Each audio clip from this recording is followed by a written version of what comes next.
Tonight we're gonna go through No One in I Land. I'm so excited about this. This is such a wonderful, absolutely wonderful fable. And it just gives us an excuse to hang out with Patricia Pearce, which is always good, no matter what the reason. Just to give you a little background, Patricia and I know each other. We've known each other for several years now. She interviewed me several years ago. You had some kind of podcast, something activist, the spiritual activist or something, or Evolutionary activist. evolutionary Yes. yeah, this is way back in like 2016 or 2017. You interviewed me on that podcast. And then we met in person because she's on the board of the Center for Contemporary Mysticism in Philadelphia. And so we met there. We've had dinner a couple times, and she's interviewed me a few times since then. We were on a panel together for discussing contemporary mysticism with Shalane Harkin and Mari Perron, which was great fun. So it's just such a great joy to be in the sphere of Patricia Pearce, and just such a wise, lovely, lovely soul. She's you want to give a little bit of your background for us so we have some context for what's in here, Patricia? Sure, I'd be happy to. Yes, I'm a former pastor. I was raised in the church and I was in the Peace Corps in South America after college, and that experience planted the seed in me of doing some sort of ministry. I went to seminary. This is totally like the Reader's Digest version that you're getting here, but I had a very, very dear friend, someone that I knew from seminary, and she went through a bone marrow transplant and she died of complications. And her death really catalyzed something in me. I felt like I had been living my life somehow on the surface, that there was some dimension of my being that I'd never known. And it was just like this alignment of my will, I think, to know what that was, whatever that was under the surface that I sensed was there, but I'd never experienced. About a year and a half, not quite after her death, I started experiencing all these just this tsunami of synchronicities. That's the way I describe it, one after another. That was just like it was blowing my mind. Like, this is not possible for this to be happening. And actually, Mary, it was this week, 22 years ago, I went to the woods and I just needed to surrender to whatever this was that was happening in me. And so I went to the woods and I didn't know what to do other than I just instinctively knew that whatever I was experiencing was happening because of my web of relationships. Mm. And so I just started giving thanks for, one person after another. And as soon as I started doing that, I had this just like blast of recognition that I'm not a separate self. I could like see it. And see is a funny word to use, but I could see it, that all my life I'd been living inside of an illusion of being a separate self, but it was just a construct of my mind. And as soon as I had that realization, then waves of energy just began to cascade through my body in a very potent Kundalini kind of awakening. And after the energy subsided and I opened my eyes, I saw this world that I'd never seen before. Everything is love. Everything is sentient. Everything is connected. Everything is present in the now. There is no time. There is no linear time as we perceive it. There is no death. And it was like stepping through, kind of like the looking glass, but into what I call reality with a capital R. And I was in this heightened state of consciousness for a few days.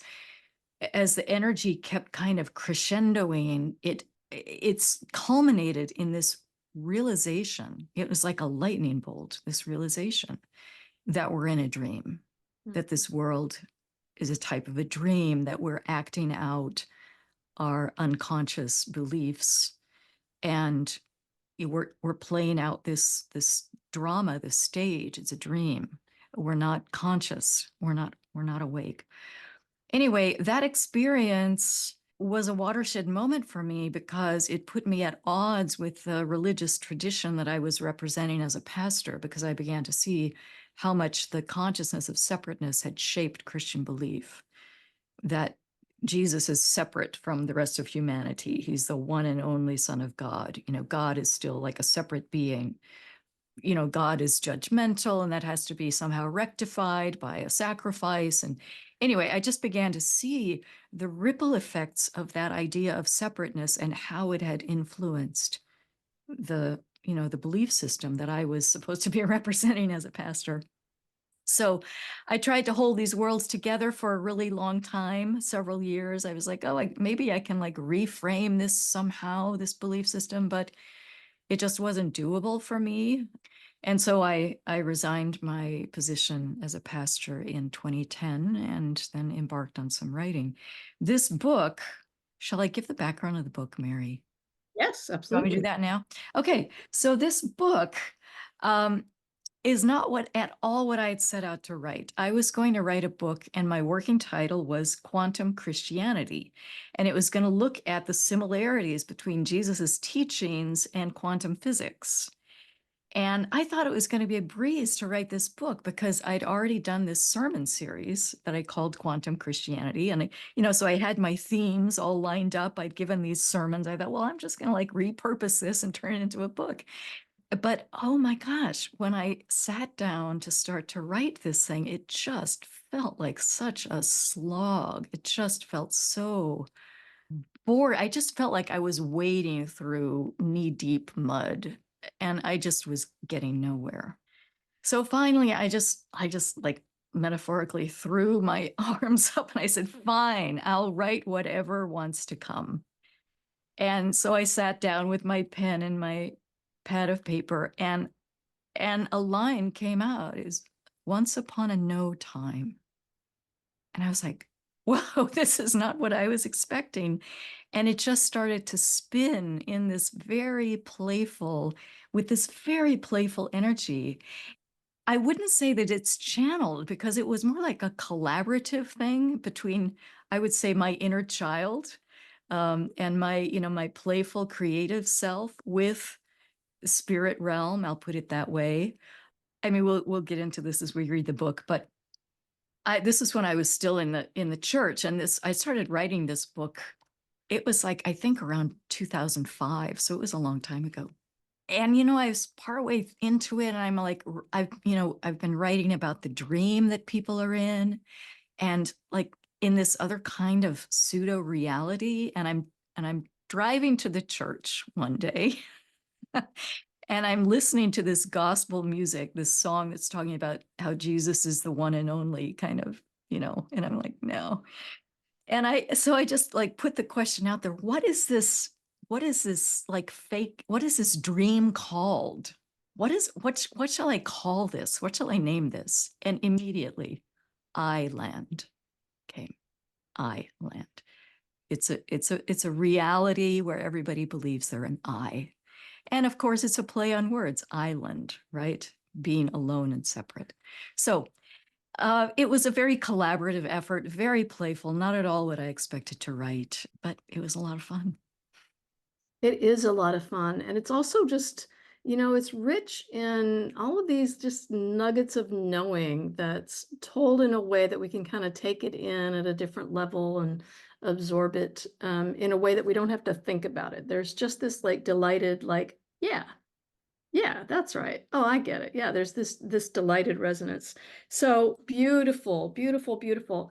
All right, Patricia, how about you kick us off and you just read maybe the all of these. I love that you've done each of these chapters are just very short.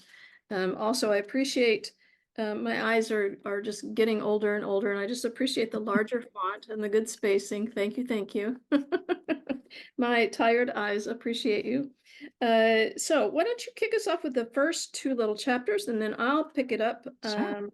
with the third, and then we'll take some volunteer readers. Okay. Great. All right. Chapter 1, Island.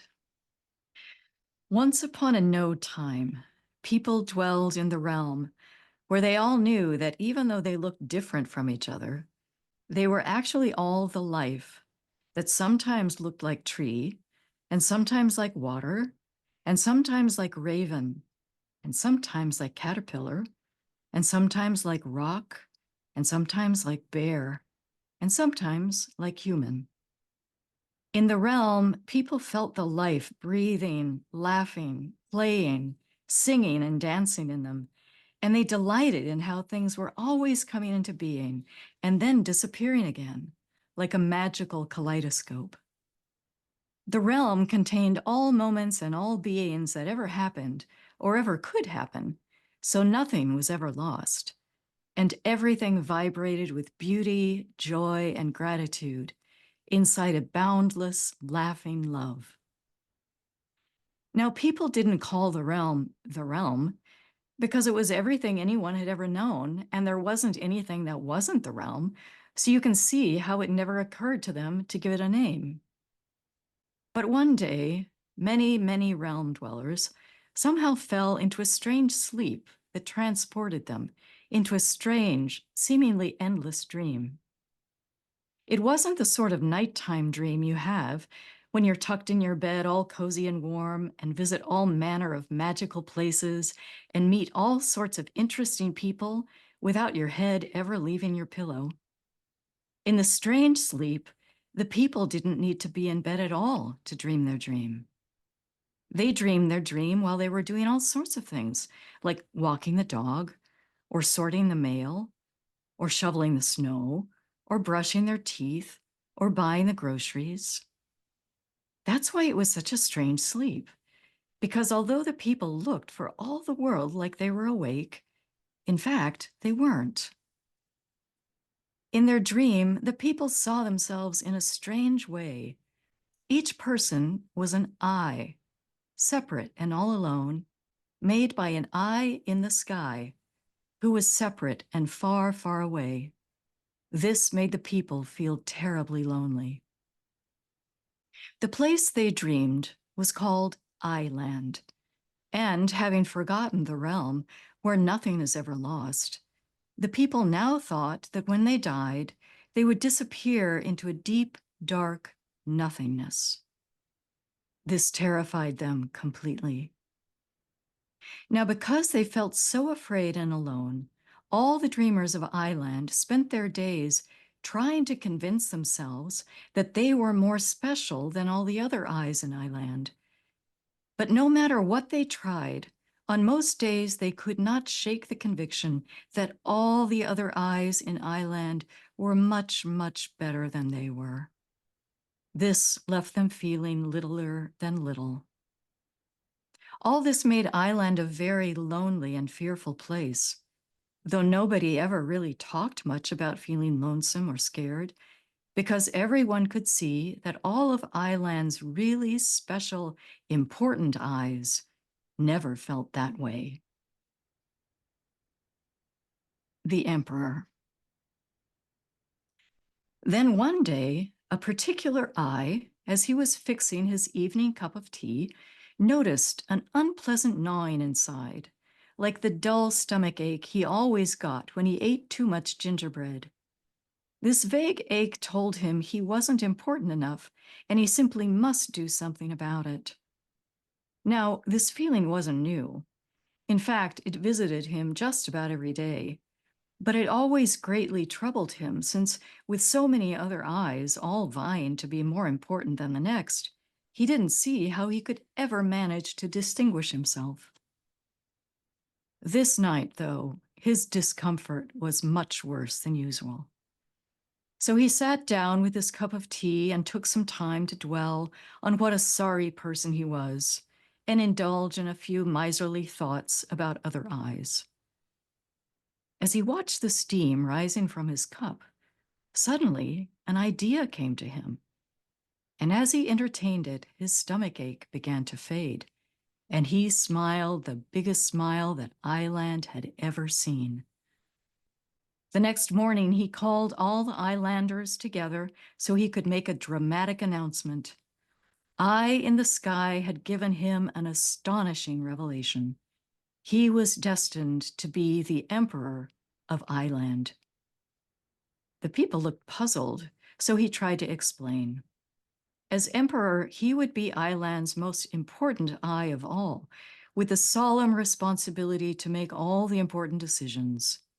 This weighty burden meant that he alone would need to have dominion over everything in Iland: the forests, the rivers, the animals, the land, the air, the oceans, even the people.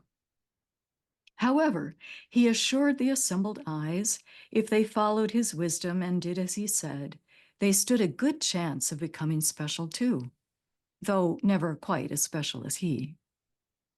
When asked what made him so special, he gave a response he knew nobody could argue with. It's just the way Eye in the sky meant for things to be.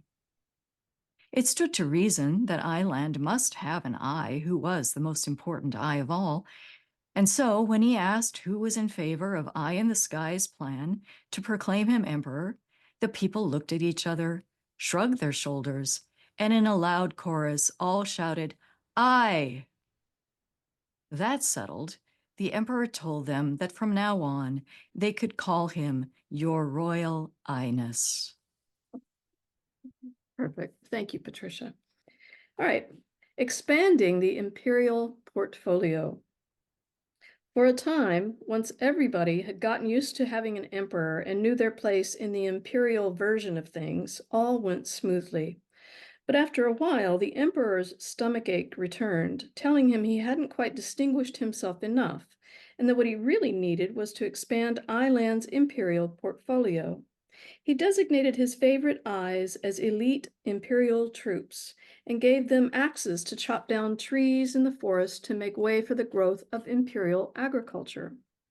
Soon the forest was filled with the frightful sounds of cracking branches and thudding trunks that sent the animals scurrying, wondering if this imperial version of reality was such a good idea, and hoping the humans would wake up soon from their strange sleep. The emperor's plan worked well. The imperial silos soon filled to overflowing, and the emperor grew richer by the minute. But he still had a gnawing feeling there might be more out there that he hadn't yet claimed as his own. So he deployed his imperial troops with swords and shields to search out other lands, giving them very strict orders to seize anything and everything that could be useful. If anyone gives you any trouble, he said, tell them you've been dispatched by the most very special eye in all of Iland. So the imperial troops set out and found many faraway lands where they encountered strange, wonderful people with strange, wonderful ways. Whenever they walked in the forest, the wonderful people talked to tree and sang with bird and sweetly asked blackberry bush for some berries. And at night, the wonderful people danced under the stars because they knew they had come from the stars, and they knew that the stars were still inside of them. The loyal imperial troops took every far-off thing they could get their hands on, even some of the wonderful people, since they knew the emperor would need them to work in his imperial lands. They chopped down more of the forests, dammed up some of the rivers, and built big houses for themselves so they could live comfortably while they oversaw all of the emperor's lands. Over time, the wonderful people grew very sad. They stopped asking Blackberry Bush if they could please have some berries and just began taking them instead. They stopped talking to Tree and singing with Bird. Eventually, they even stopped dancing under the stars because now they barely remembered where they'd come from and who they really were. As the imperial version of reality took hold, his royal highness grew ever richer and more powerful. But in spite of it all, he suffered with a terrible secret. As the most important eye in Iland, he was also the loneliest eye of all. And sometimes at night he dreamed of running playfully through the forest like a child, splashing his feet in the clear, happy brook and letting the fish nibble at his toes, foxes and deer running alongside him as they explored the forest together. And he dreamed of crystal rain falling, sparkling in the sun like little rainbow jewels, and he would laugh and laugh as the rain splattered his face and ran down his back. He always felt very happy in these dreams, and he would wake up chuckling and whistling. But in the blink of an eye, In fact, no longer than it took his personal attendant to fetch his robe and slippers, the reality of I-land returned, and the terrible loneliness settled upon him again, making him very, very sad. Some mornings, terrifying thoughts, unthinkable, horrible thoughts, came to him. He was going to die, and when he died, he would no longer be a very special I. In fact, he may not be an I at all. No one. One day, while all the people were busy living the dream, bearing their loneliness as they fought to be special, something very odd happened in one of the emperor's small, far-off lands. In this wee land, a tiny bit of a stirring quivered in the dream. Not so much that anyone really noticed, preoccupied as they were, but just enough for a certain someone to wake up from the strange sleep and find himself in the realm, which is where everybody else was too, but being asleep, they couldn't know this. Once awake, this certain someone could clearly see that all people were dreaming and that I-land and the imperial version of reality were just figments of their imagination. What was really real was the realm and nothing more. It struck him as quite silly that the people were working so hard to be important, and he burst into laughter. Why couldn't the people see that they were already everything? Why couldn't the people see that the stars still lived in everyone and everything? How could anyone be better than anyone else when they were all equally the life? Being awake in the realm, this certain someone knew he was part of everything. He knew he was no more important than anyone else. He knew he was not a one all alone. And so this certain someone decided henceforth to call himself No One. No one wanted the people to wake from the strange sleep so they would also remember that they were in the realm and be free of the terrible loneliness and fear of I-land. In hopes he could jog their memory, he began describing realm realities. He told them they needn't worry about trying to be special because they were already completely splendid. They needn't worry about being rich because they already had everything they needed. No one also told them that in the realm there was no such thing as loneliness because everyone was part of the life. And best of all, no one said, there was no such thing as a deep, dark nothingness that would swallow them up when they died, because the realm contained everything and everyone that ever was and ever could be. Though the dreamers of I-land had their doubts, they were intrigued, because it all sounded so promising and strangely familiar. Every now and then, when they were around no one, something stirred in them that seemed to kindle hazy recollections of things long forgotten, and they found themselves feeling ever so much more alive. And sometimes when they looked into no one's eyes, they saw something that for all the world looked like the shimmering light of a boundless, laughing love. The emperor, however, was not intrigued. This was troubling news. If no one's very presence made people defect from the imperial version of reality, and people really started believing that nobody was any more special than anybody else, it would have dire consequences for his imperial authority. And so the emperor sent his imperial troops to arrest no one. He wanted no one brought back to the imperial palace so the imperial authorities could charge him with a capital crime, violating paragraph 21.3 of the Imperial Code of Important Standing, which prohibits imperial subjects from seeking to become a most highly, very special I. The emperor ordered the imperial troops to execute no one, which they did in the meanest of ways. Oof, what's going to happen? All right, who would like to pick it up from here with the one? Thank you, Rodney. The One. For the emperor, this was a happy end to an unsettling story. For the people, it was something else altogether. No one, it turned out, was not so easy to annihilate. The trouble began when people began noticing mysterious occurrences. A ghost-like figure resembling no one strolling down a city street, a shimmering light that appeared in the bread when people broke it at supper time, the soft sound of no one's laughing voice whistling in the wind around the door.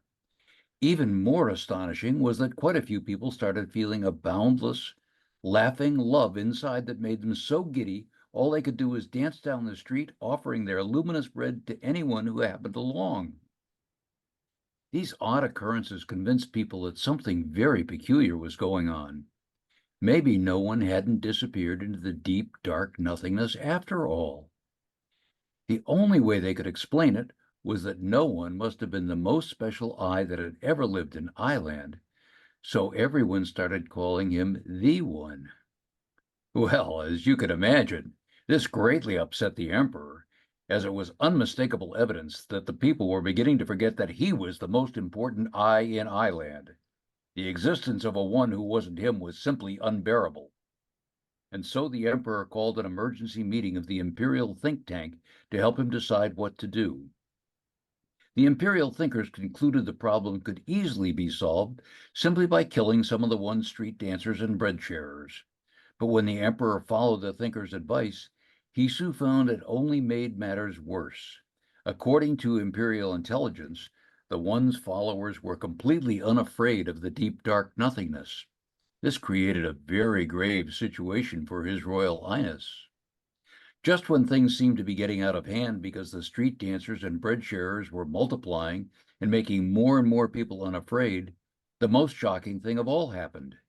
The emperor himself announced he had become a believer in the One. It was a magnificent turn of events that even the think tank thinkers couldn't have thought up. Now the emperor could tell all his imperial subjects that the One would make him into the most splendiferous, mighty emperor ever.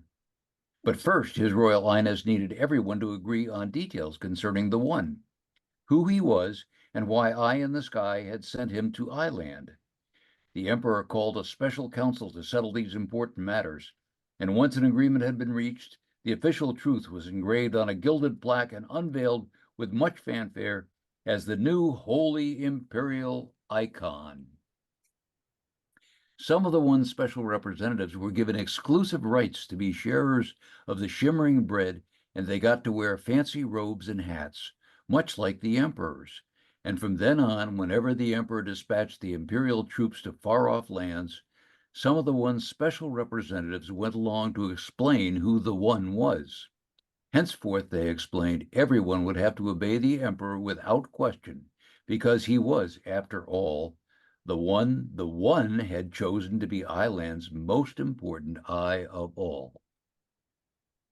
Can you do one more? Sure. The emperor's ideals. The people continued dreaming their dream, and the emperor grew richer and more powerful than ever. But after a while, sending the imperial troops to far-off lands became just too difficult and expensive, and the emperor wanted more efficient ways to make the far-off people his imperial subjects. So the think tank came up with a plan. Instead of sending the imperial troops out with swords and shields, they sent the emperor's men out with neckties and contracts to visit the little kings in far-off lands and present them offers they couldn't refuse. The emperor's men offered to help some little kings build fancy highways in exchange for the fruit that grew in their magical forests. Other little kings were promised good jobs for their subjects if they let the emperor build sparkling idol factories in their lands.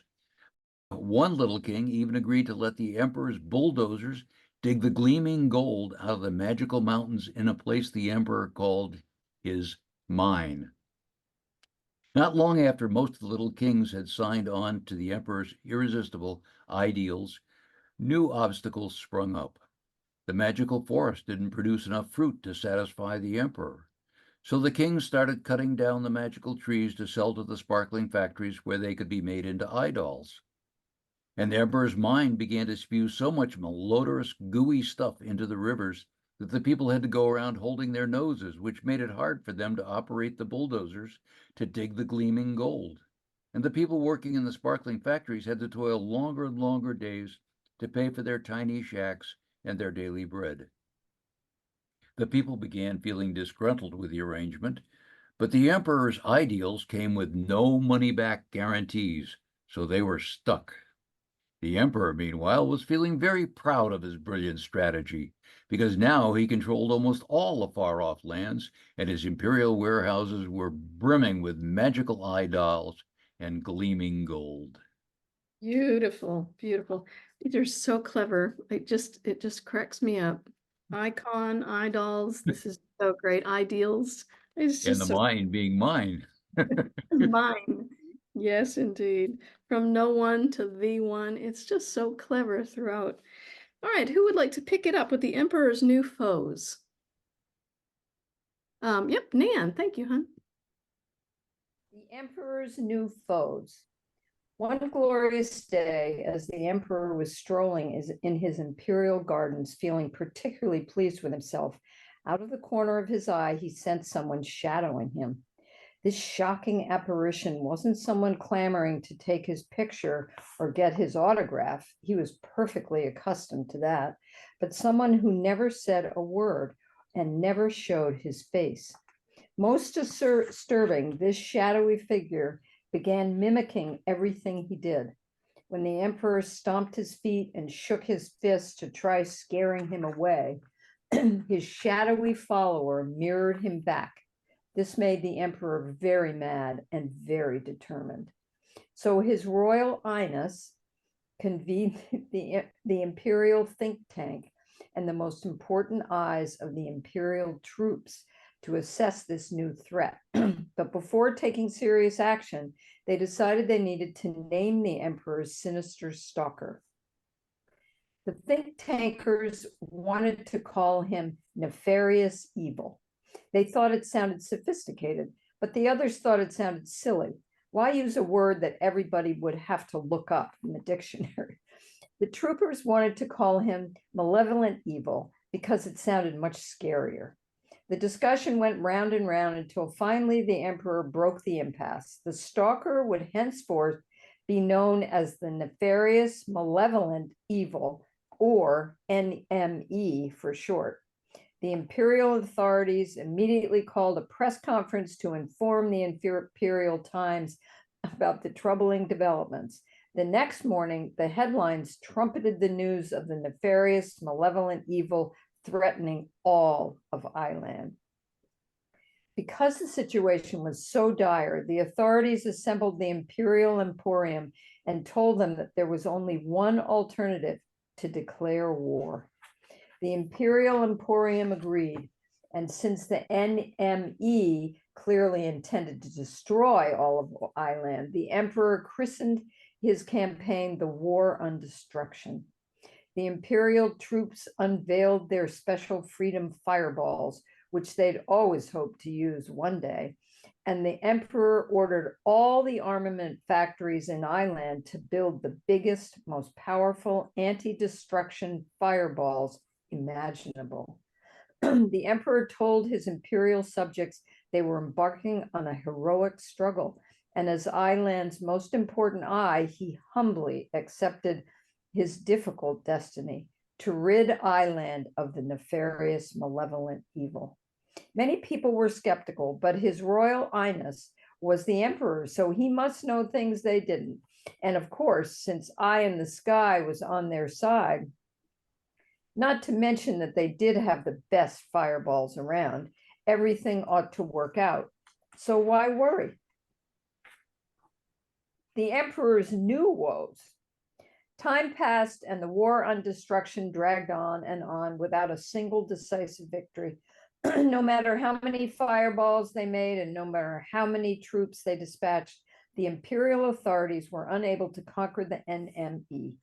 In fact, it seemed the more they displayed imperial force, the bigger and stronger the NME became. But that wasn't all.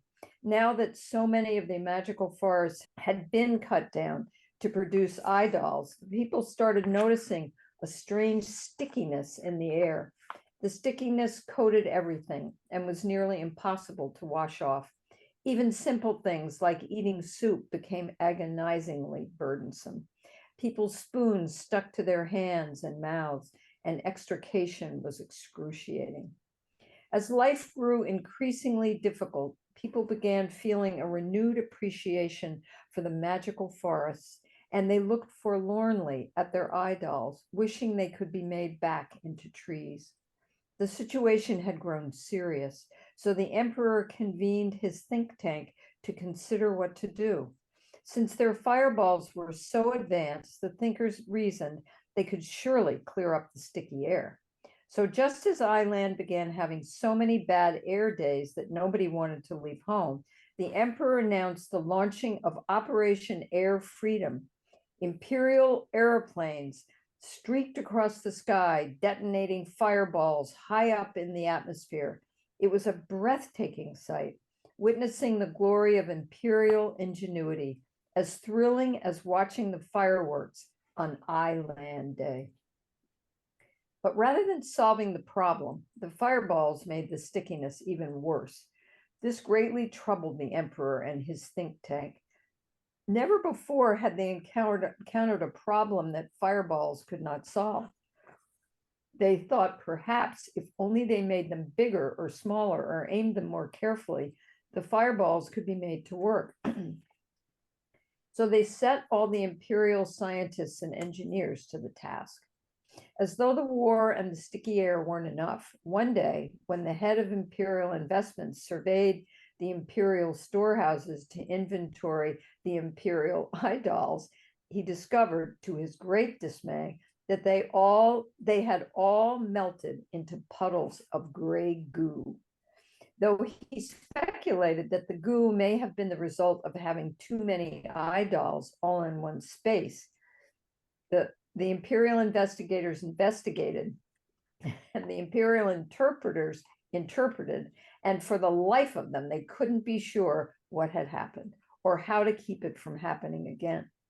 In no time, the idol to goo epidemic spread all across the land, leaving gray puddles oozing out around every bank in Island.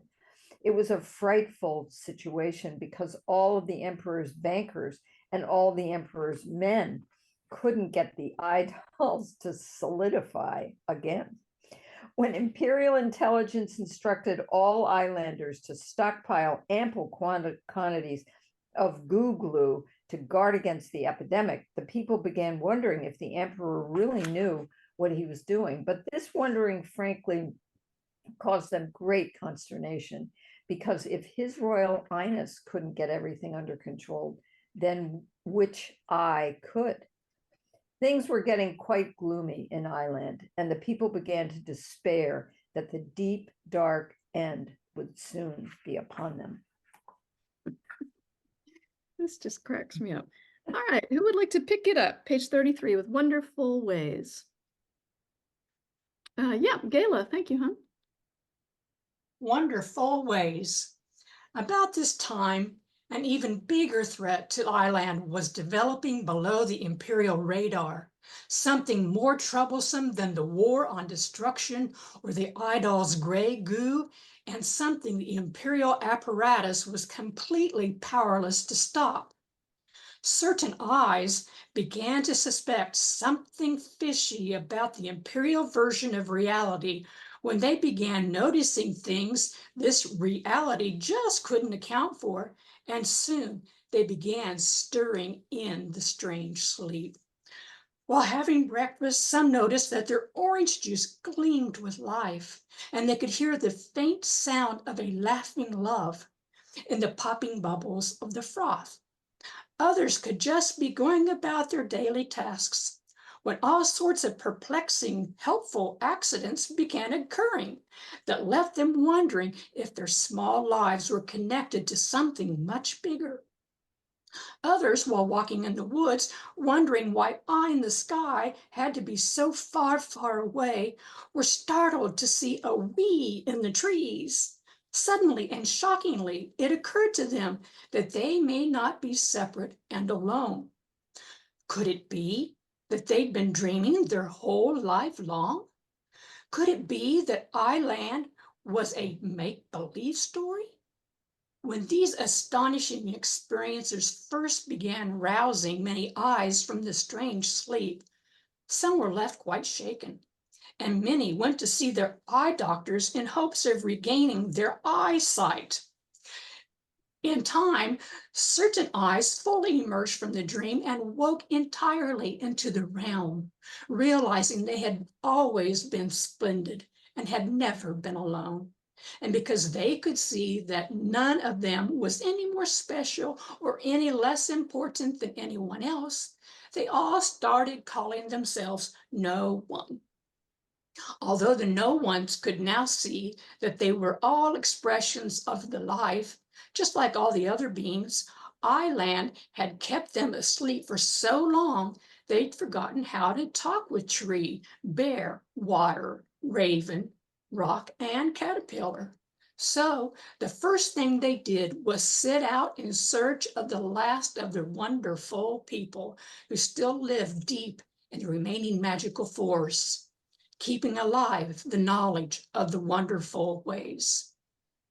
When the no ones found the wonderful people and told them their story of awakening from their dream, the wonderful people danced and sang. Soon the wonderful people began teaching the no ones how to listen to Raven, not just with their ears, but with their hearts, and how to feel trees' roots in their own feet, and how to feel their own skin in trees' bark, and how to bow to blackberry bush, how to sweetly request some of her luscious berries, and how to give her thanks. It took a while, but eventually the no ones relearned these ways, and when they did, they set out for the magical mountains, where they told their story to tree and raven, water, rock, and caterpillar. They told them about how they had dreamed a place called Island, where everything was separate and alone. And tree and raven, rock and water, caterpillar, and people laughed and laughed and laughed at such a funny idea.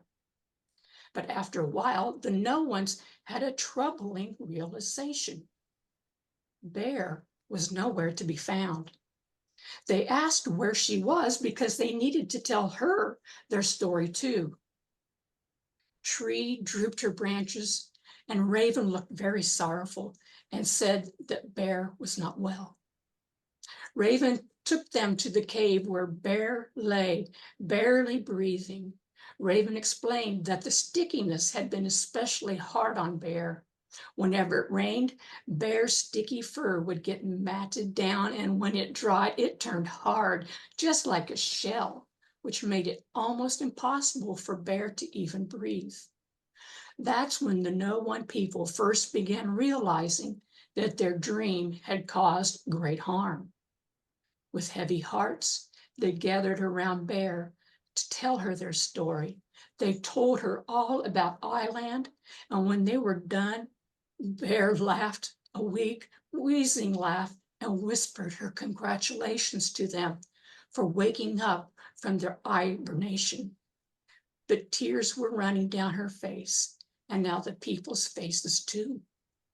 As the no ones continued exploring the magical mountains, they were dismayed to discover that many of their friends were gone, and that where there used to be dancing trees, now there were only lifeless stumps. Regretting more and more their long slumber, the no ones quickly set about doing whatever they could to tend and mend all that had been harmed by their dream of Island. And they promised the wonderful people they would help them protect the remaining magical forest from the emperor's men, who were still trying to convince everyone that what they really needed more than trees and rivers were the emperor's idols. Very good. Okay, that's a longer one, and the next one is even a little bit longer. So thank you so much, Gayla. That's perfect. Who would like to pick up with page 39? No one returns to Island. Yep, Jesse, thank you. No one returns to Island. After a while, the wonderful people urged the no ones to go back and help everyone awaken.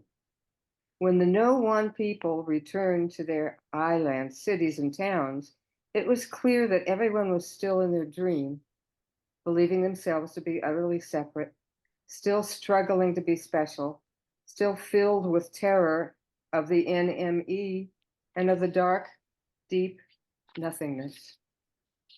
All of this now seemed very funny to the no ones because they could clearly see that everything and everyone was equally the life.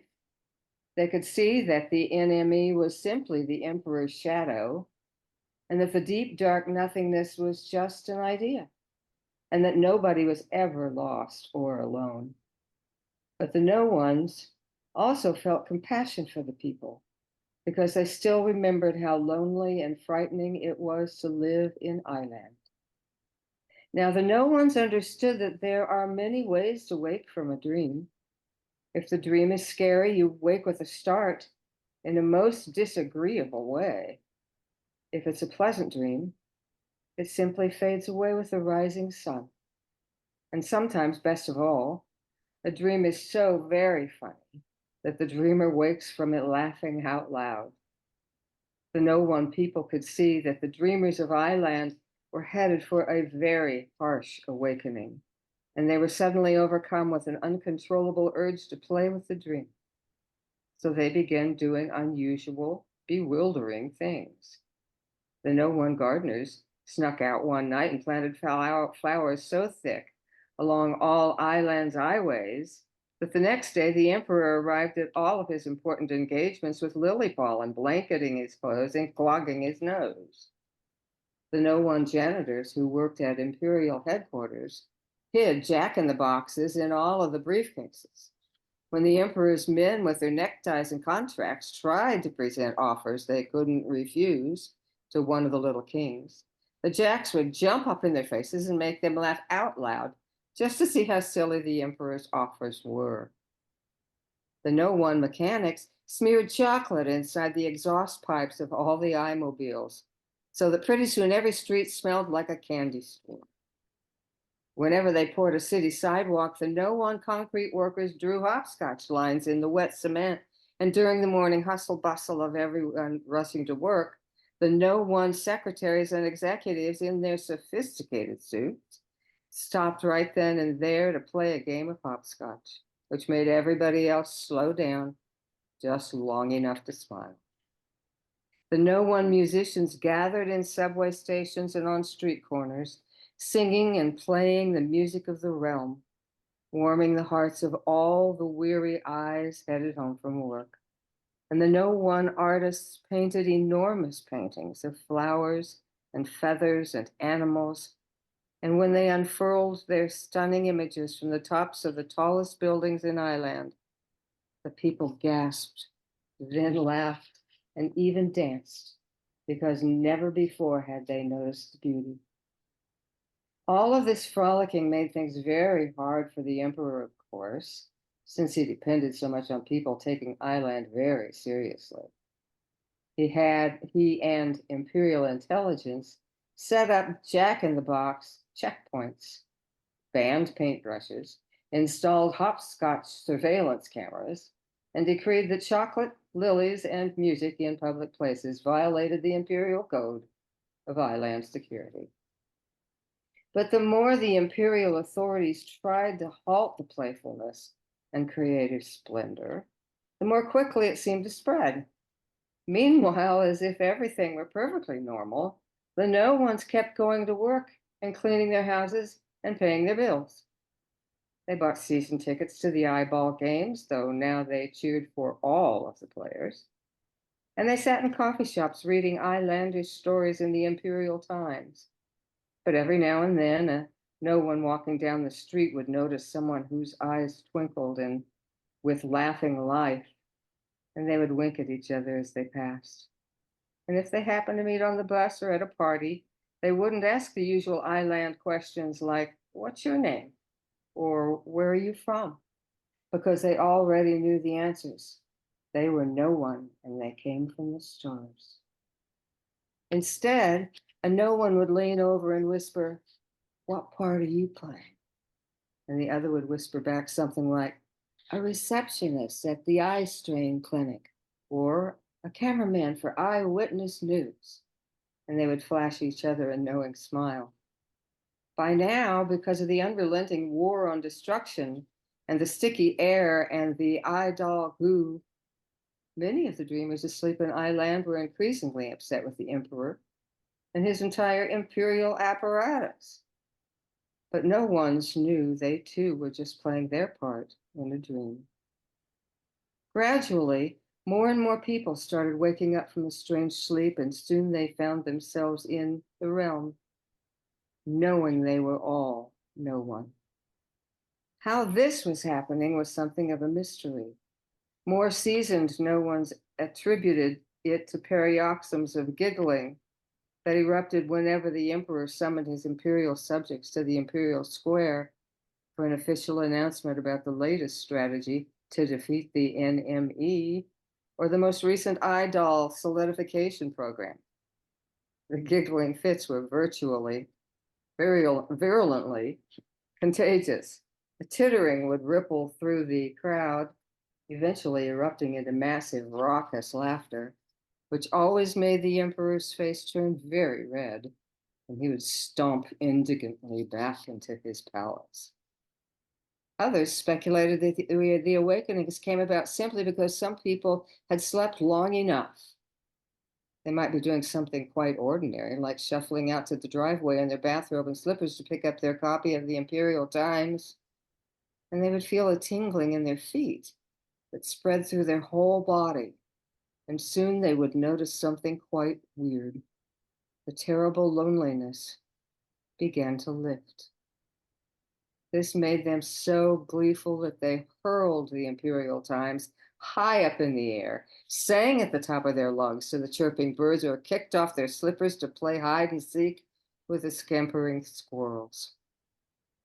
Or maybe the real reason the people were waking up was that whenever the moon was full, clusters of no ones would gather around a bonfire with the birds and the animals and imagine all the people waking up from the dream. In the flickering light of the fire and the silver glow of the moon, they would weave stories of the magical forests alive and thriving once again, and of the people dancing and singing once more under the stars. And as they told their fireside stories, the no ones themselves would chant and sway, then dance with all their might until they felt the stories come alive inside their very bones. And when the dancing and singing had finished and silence returned, they would feel an electric swirling in the wind, and they knew that something had forever changed. However, this transformation was unfolding. The number of no ones grew and grew, and soon the magical forests began to thrive again. And whenever the authorities came along and displayed the imperial edicts ordering people to join the imperial troops for the war on destruction, the no ones laughed and laughed and laughed. And sometimes in their laughing, they would slap the imperial authorities on the back. And every now and then, this simple gesture was all it took to make some of the imperial authorities wake up from the dream.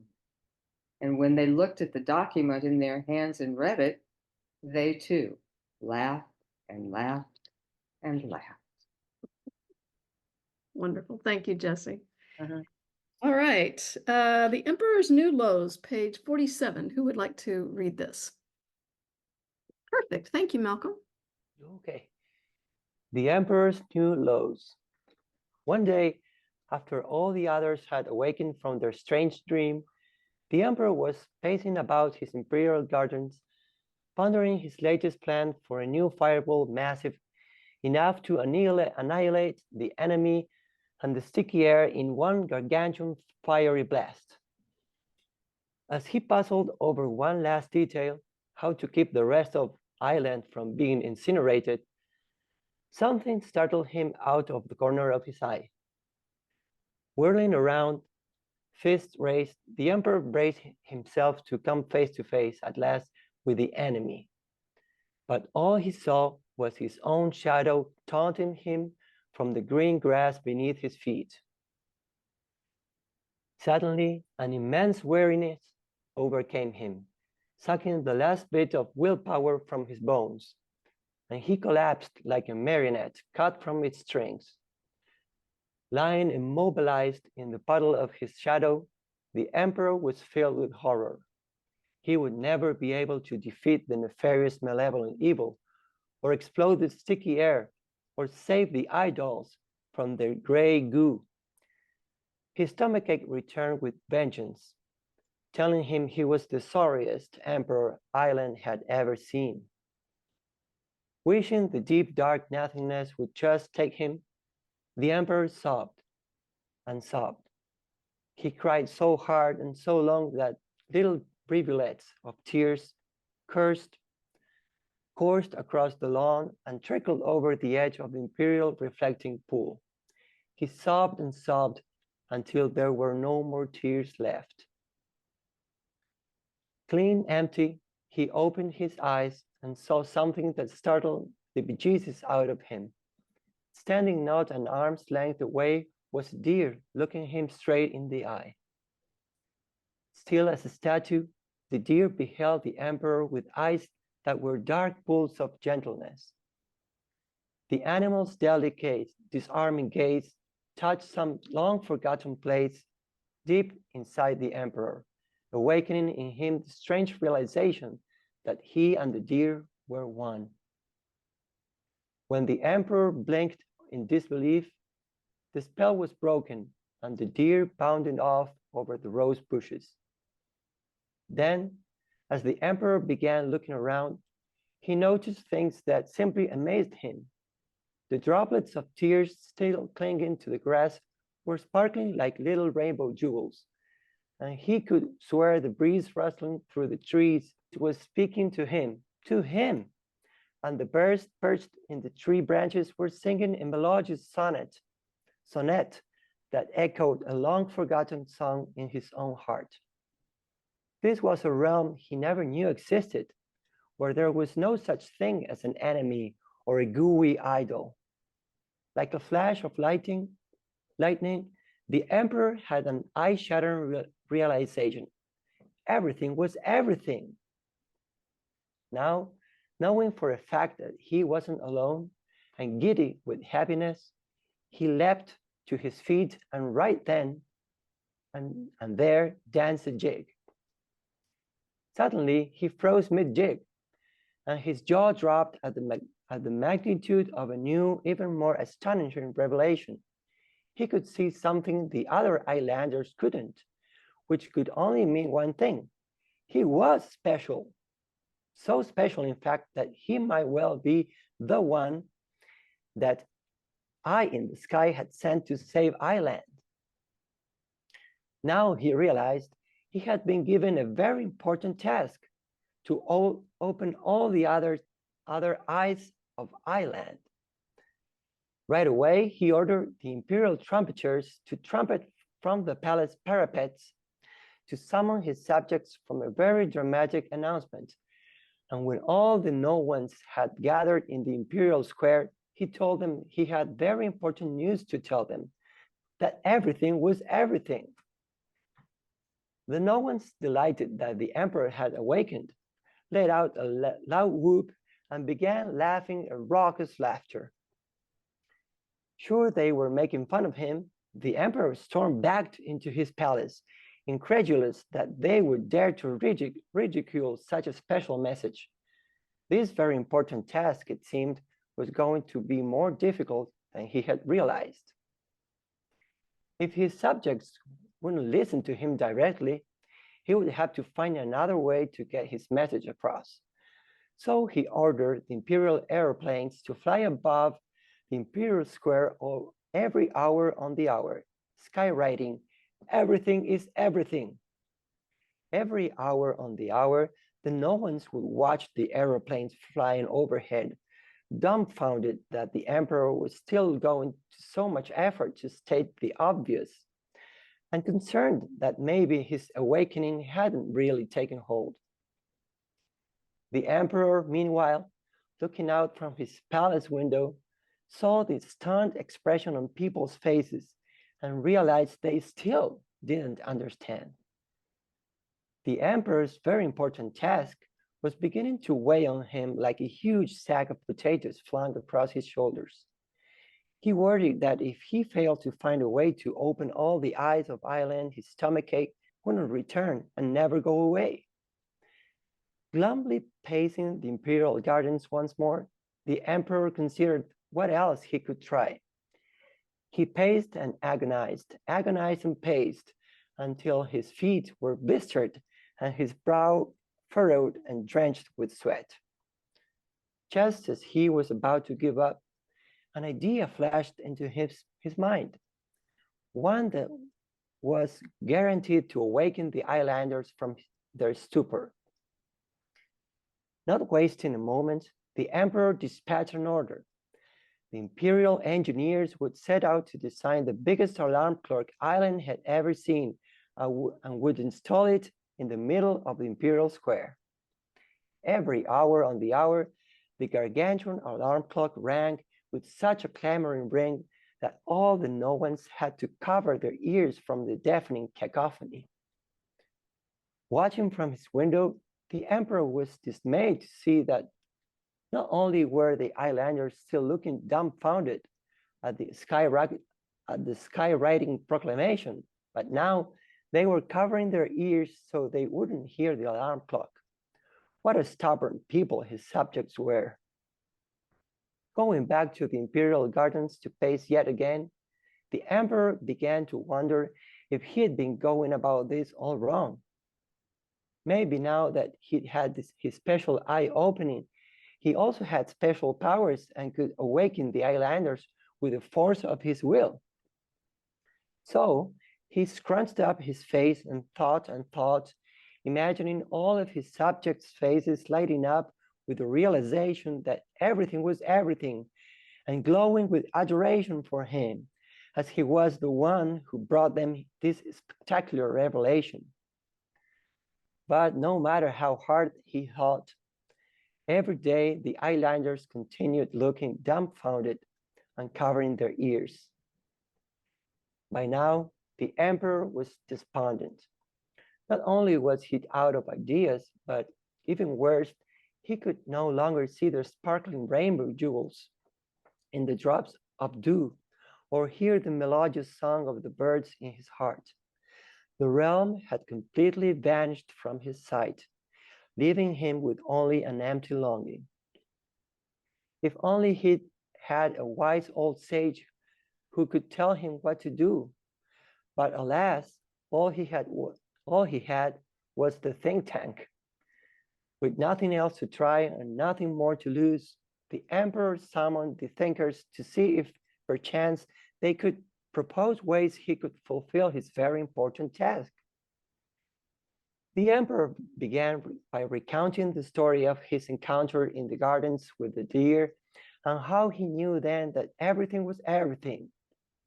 Seeing that the thinker's eyes were twinkling with joy he had never before noticed, the emperor grew hopeful that perhaps at last his message was getting across.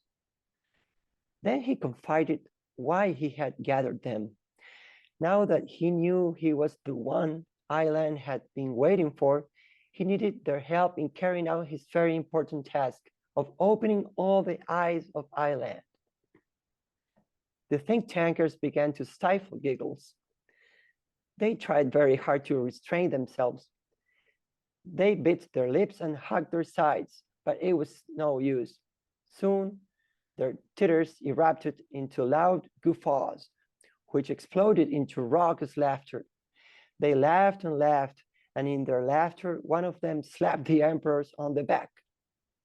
He blinked. Then, remembering what he had just been dreaming, that he was emperor in a place called Island, where everyone was separate and all alone, the new no one laughed and laughed until his stomach ached. Very good. Beautiful. Thank you. Thank you for that, Malcolm. All right, Patricia, you want to bring us home? The wondrous realm. An electric swirling in the wind told all the no one people what had finally happened. Flocking to the imperial square to welcome the last no one into the realm, they sang the song they'd eagerly been waiting to sing. The emperor has no foes. The emperor has no woes. Relieved to know he was indeed no one, grateful he didn't have to be special anymore, the former emperor was overcome with joy. His burdensome stomachache, the terrible loneliness, and the fear of the deep, dark nothingness all had vanished. He knew now that he had been splendid all along, and that he had never really left the realm, which had visited him from time to time in divine dreams of running with the foxes and deer through the forest. Once again, all the people could feel the life breathing, laughing, playing, singing, and dancing in them.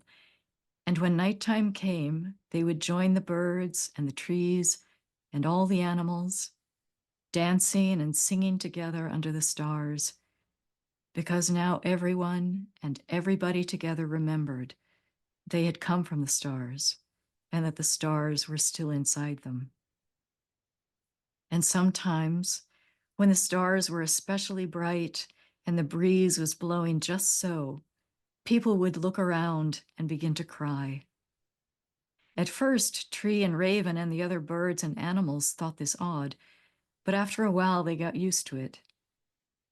People cried not because they were sad, but because they understood the gift their lonely dream had given them.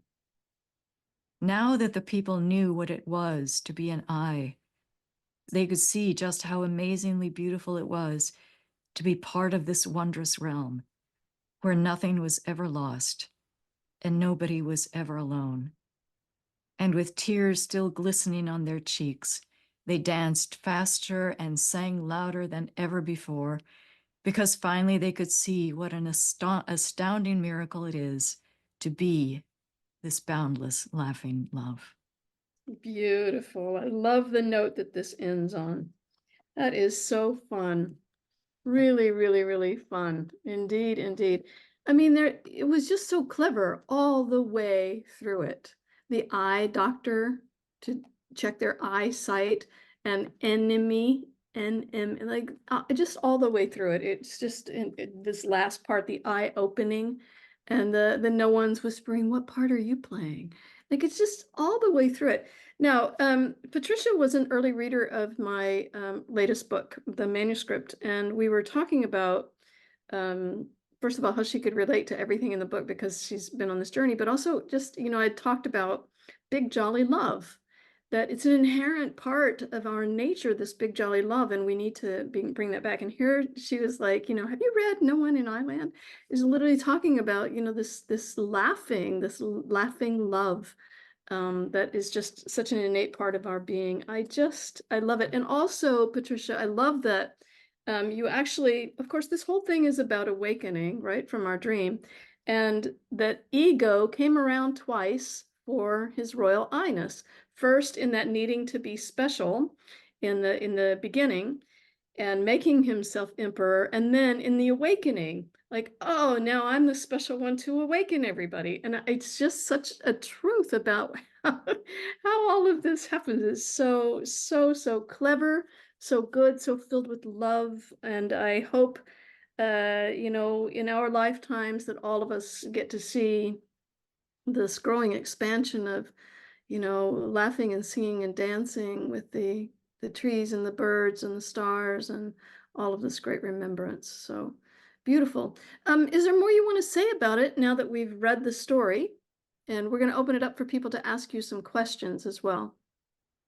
I don't know that there's anything more that I want to say right now. I just want to share, though, how wondrously beautiful it was for me to hear all of these different voices expressing it, reading it. It's really so wonderful. It's like a tapestry, and everybody bringing their unique presence to it. It was a delight for me. So thank you. Thank you. Also, it had a kind of a bedtime story kind of feel to it, that we're all reading this to each other, and I really enjoyed that. I thoroughly enjoyed that. I felt the delight in us reading to each other.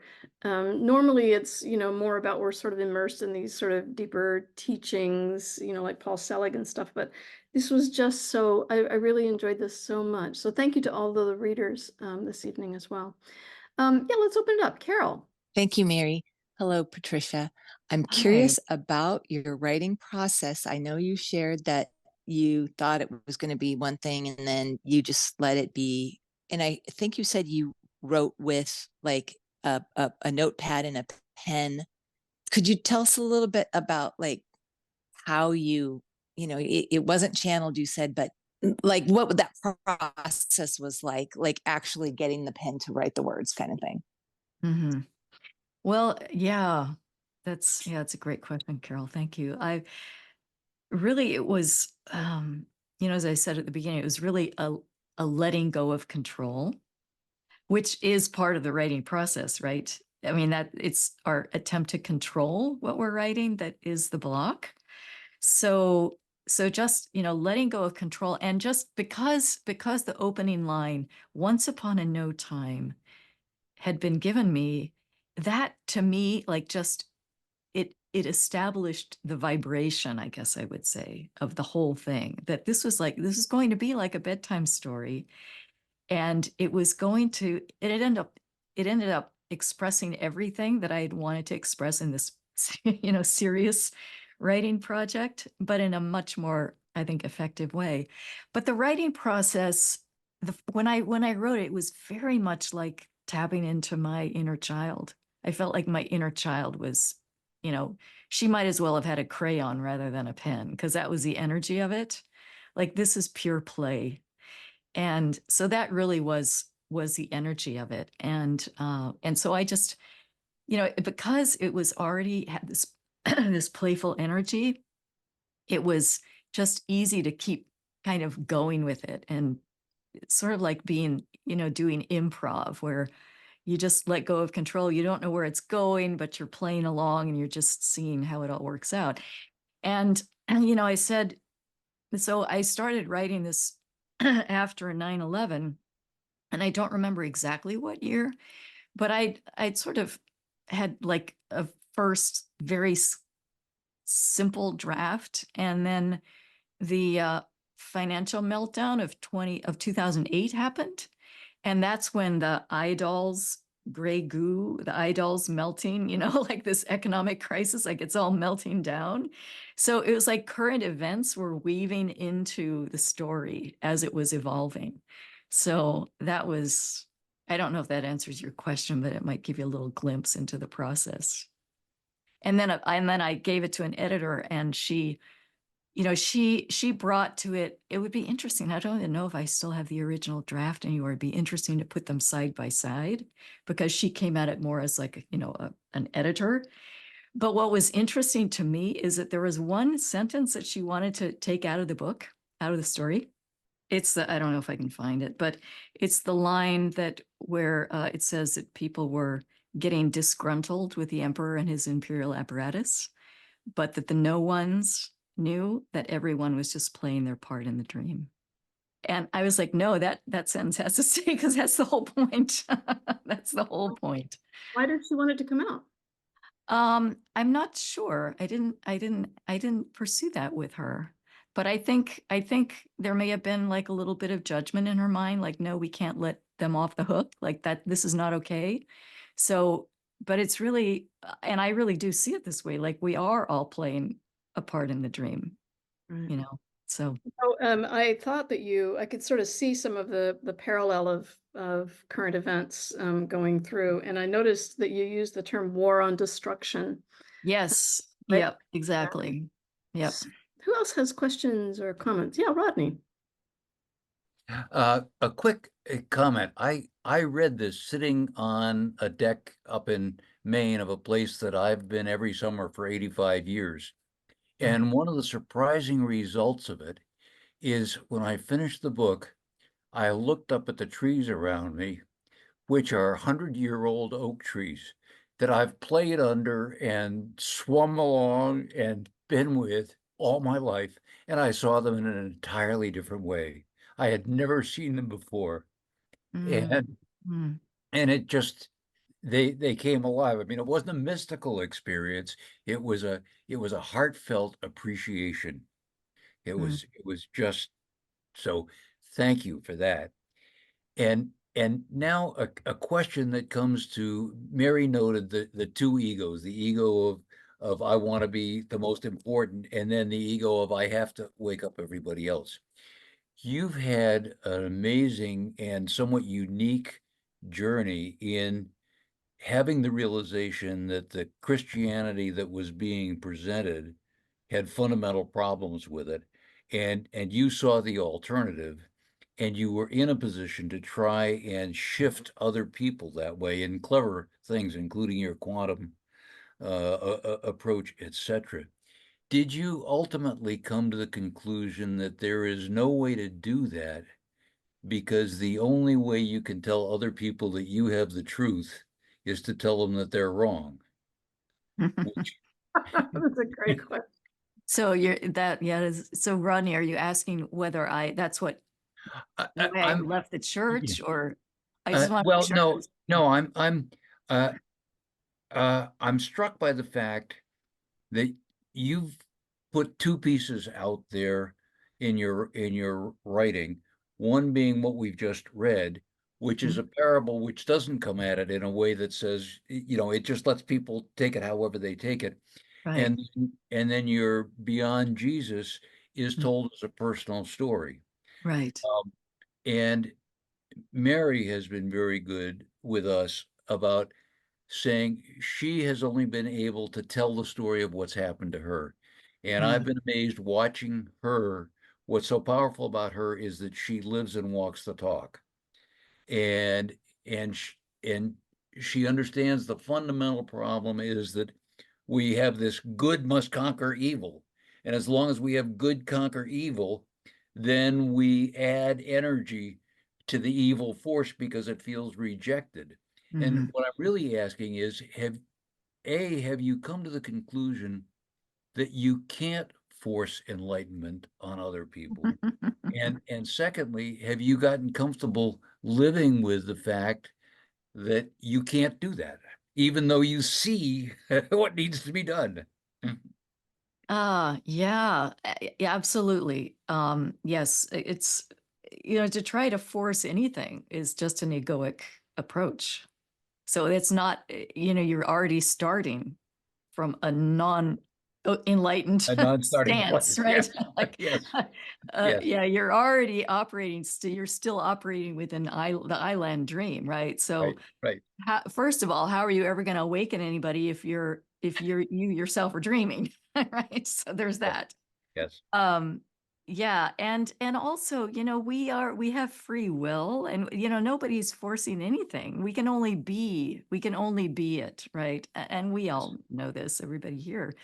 We can only be it, and by being it, just by being it, we're playing our part. So the thing with coming back to your question about or your observation about the good evil dualism that plays out, and I don't fault. I mean, I no longer believe Christian doctrine, but I also do not fault the people who came up with it, because they were simply trying to make sense of something from within their own paradigm.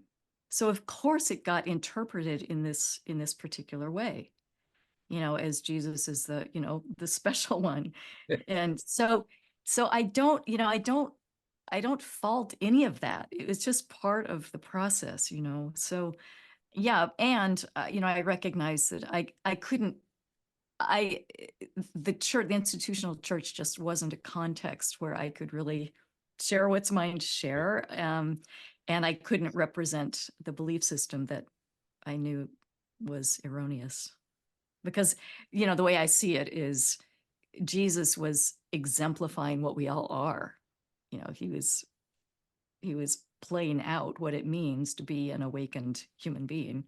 So yeah, thank you for those questions, Rodney. Really beautiful. Yeah, great. And for sharing your tree experience. That was great. Now, you're the second person to talk about Maine and trees here in the last couple of weeks. So there's something big going on up there at the nature in Maine. Celia. And then I don't want to forget to ask a question that was related to what Rodney asked about the relationship between Beyond Jesus and this story. Celia. Yeah, I love that question, Rodney. And I love the two analogies of the two egos in the book. And I feel like what you've done is really let go and allow in the ways you did with the writing of the book, which is you stepped out of the way and your ego stepped out of the way. And as you say, those who are in that milieu will continue to, kind of like in the story, they'll continue to play out their script, but you've chosen another one. And but you haven't stepped into judgment about it such that you're not feeding it, not feeding the battle, if you will, of duality. So it's precious. It's beautiful. I totally enjoyed it. Thank you. Yeah, thank you for that observation, Celia. That it really was like I was trying to write this other book. So I was coming at it from kind of like an egoic, like, that effort thing. Yeah. And you're exactly right. It's when I let go of that then it just started to flow.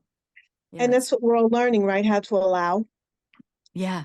And we're not in control. Right. Duh. Anyway, so thank you. Exactly. Thank you so much. Thank you. This is something I've talked about many times in interviews is, about writing a book. And now in the spiritual books that are being written are just the books that are coming through, right? It's not that we're deciding what the world needs, and so we're crafting it, right? That's how I originally tried to write my first book. I thought that, because I didn't know, I had no idea. I thought that I was supposed to write about the wisdom that I gleaned. And so here's all the wisdom that I gleaned. And I felt like I was choking the whole time I was writing, but I felt the need to share and, all that sort of stuff. So it wasn't until it occurred to me metaphysically that all I had to do was just tell the truth of what happened. And then the wisdom inherent in that was, what was conveyed and much more energetically potent. So it's beautiful.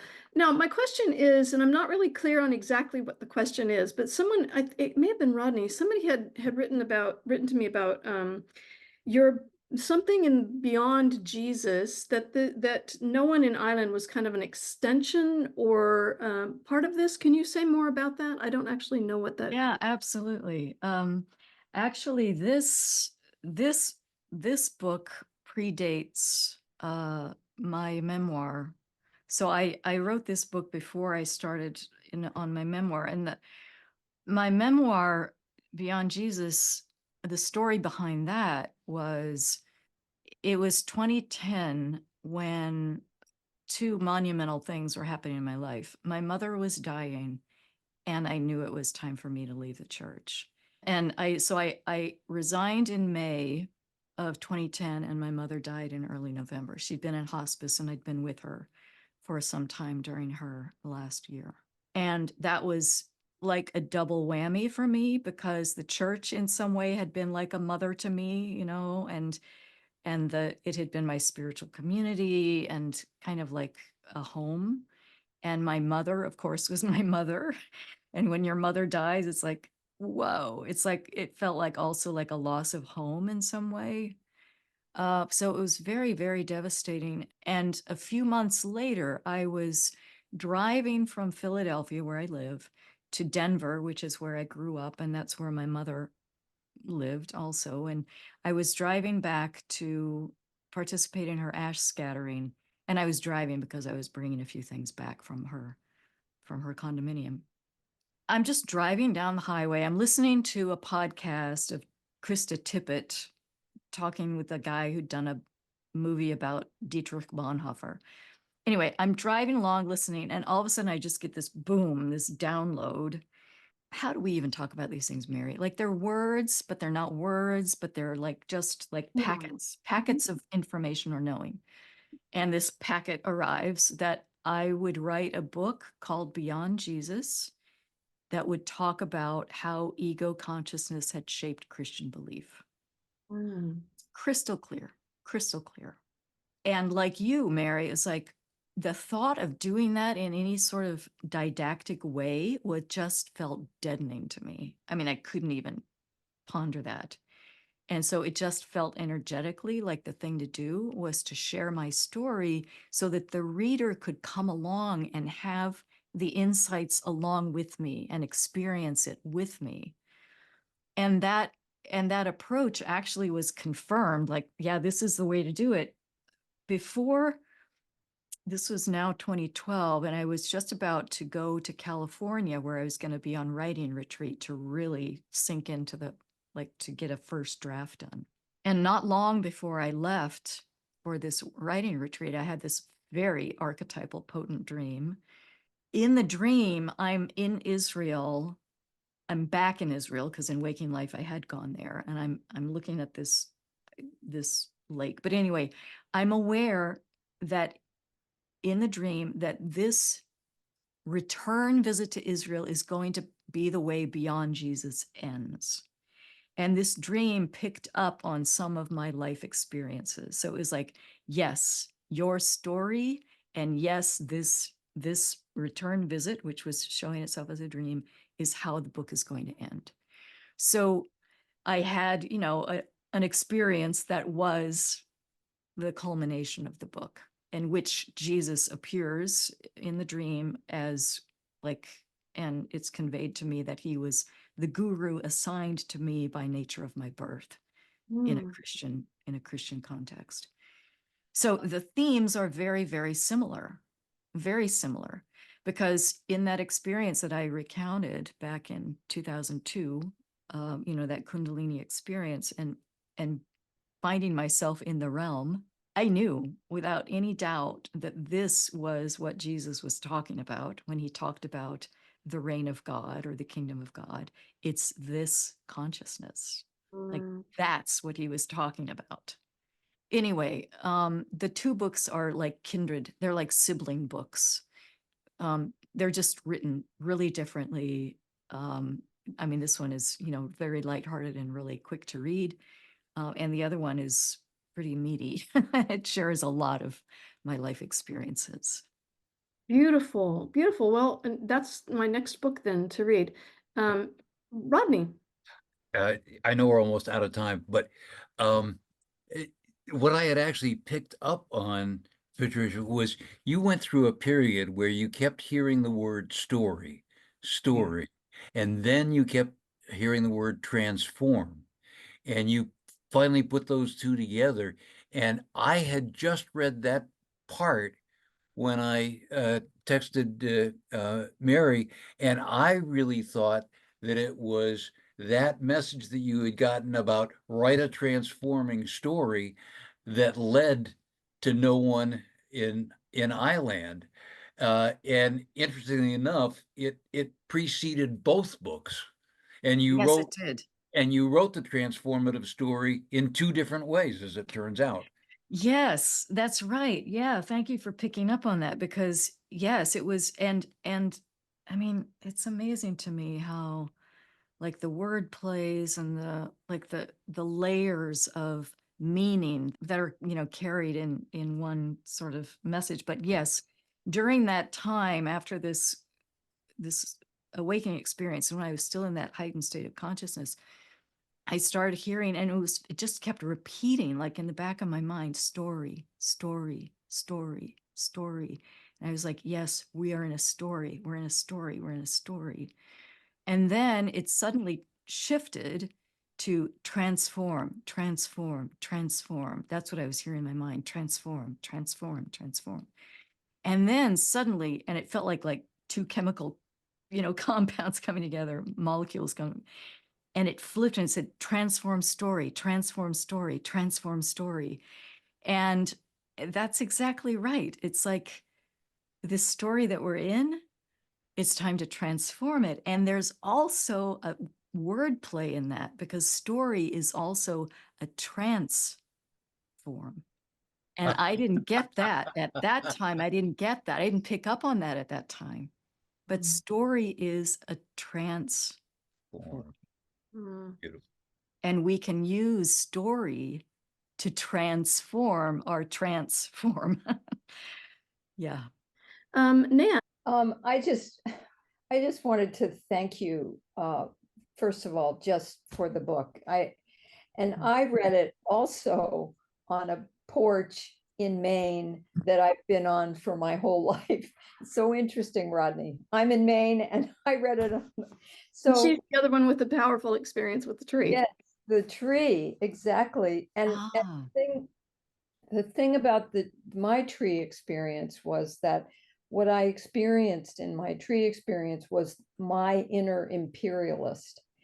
And reading your book, and then when Mary said the thing about the two egos, I could feel that in the book, the emperor, who, in my childlike way of reading it, I was resistant to him and I wanted him to clean up his act and all of that. And now I am feeling deep affection for the emperor in both iterations, the one of trying to be the most special and then trying to get everybody to wake up. I feel myself in both of those. So what you have given me is a kind of affection for my ego that I have not had before. It actually brings tears to my eyes because, I mean, it's been working hard, very misguided, very confused and trying, so all that effort, and you brought it around in you and your co-writers. It was wonderful. So thank you so much, and thank you for coming, and I love the exchange with you and Mary. It's lovely. So Thank you. Thank you, Nan. And that really is what it's about, isn't it? It's getting past that judgment thought form, which is part of the whole, it's part of the whole constellation of, the separateness constellation of thought forms. But yeah, absolutely. To love that little self in us that tries so hard and carries the weight of the world on its shoulders. Oh, poor dear. Yep. We've talked many times about the innocence at its core. It's just doing the best that it can. It's just trying to make sure we're okay. Exactly. Yeah. Can I just say one other thing quickly, which is that I am here with my entire family, and I have 9 grandchildren, and they're all here. And I want to read this to them. Yeah. I've got 3 of them living right here in this house with me. They're 5, 8, and 11. And I deeply want to read it to them. So I'm thinking about, Well, yeah. I mean, I have a friend who read it to her grandkids, and they just loved it. They were hooting and laughing. They loved it. Yeah. So it's like it's a bedtime story for all ages, I do believe. Oh, yeah, perfect. Yeah. Patricia, do you want to say anything in closing, darling, before we go? Oh, just go dance and sing and share your luminous bread and be the boundless laughing love that you are. And as we were reading through the book, one of the things that really jumped out at me again was how the no one people began to play in the dream to help the dreamers awaken and to bring that kind of spirit to activism, right? That it can be effervescent and playful and shift the energy in that kind of a way, a non-confrontational and playful way. Beautiful, beautiful. Well, it's really late, so I'm not going to do a meditative piece to bring everybody together, but I will just use what you just said for all of us to play in the dream to help the dreamers here and to really carry that beautiful spirit. So let's just breathe everything, all of this good knowing in, take a good deep breath in, and just feel that radiance through our hearts of everything that we've been taking in and amplifying and sharing and inciting within us tonight. And Patricia, bless you. Thank you so very much to all of the readers tonight, to all of the commenters, to everybody who's held this field. Thank you so very much. Patricia, you've been golden, darling. I love you so much. Oh, well, thank you. Thank you to all of you. Thank you for your presence. And thank you for taking this story in and helping it anchor in the collective field. That alone is just a beautiful contribution. Beautiful. All right, everybody. Thank you, Thank Mary. you. Our time together will be of benefit to all beings. Namaste. Namaste. Bye.